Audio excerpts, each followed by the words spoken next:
Well, it had to happen someday, and today was the day. Apple's 13-year growth surge has ended with a thud. Now, why do we pay so much attention to this one company? Well, because you may own it outright or own it in your mutual funds and not even know it. And no matter, the company has an outsized influence on indexes such as the S&P 500 and the NASDAQ.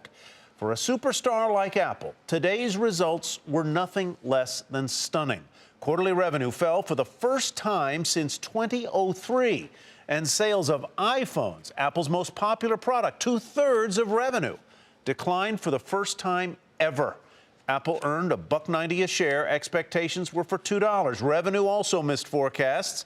It logged in at $50.6 billion, more than 12% lower than 1 year ago. Worse, the outlook was tepid.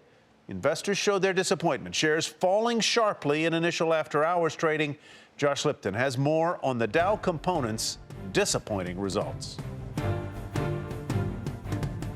51.2 million. That was a big number in Apple's latest earnings report. That is the number of iPhones Apple shipped in the quarter. Now, that did beat estimates. Analysts had predicted iPhones of about 50.3 million. Still, that was down about 16%. I had the opportunity to talk to Apple CEO Tim Cook. He pinned the pressure there on a couple different factors. One, he said tough comps. We know the iPhone 6 was a blockbuster. In Q2 last year, for example, Apple shipped around 61 million iPhones. So tough comparisons there for Apple. He also talked about macro weakness and some currency headwinds. The key question for investors is, where's the iPhone franchise head from here? Cook telling me he remains bullish. He talked about new markets in India, for example, up more than 50%. He talked about the latest iPhone, the SE, where he said it's opening up new kinds of customers who prefer that smaller form factor.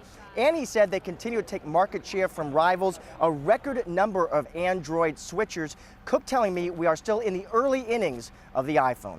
For Nightly Business Report, I'm Josh Lipton in Cupertino, California.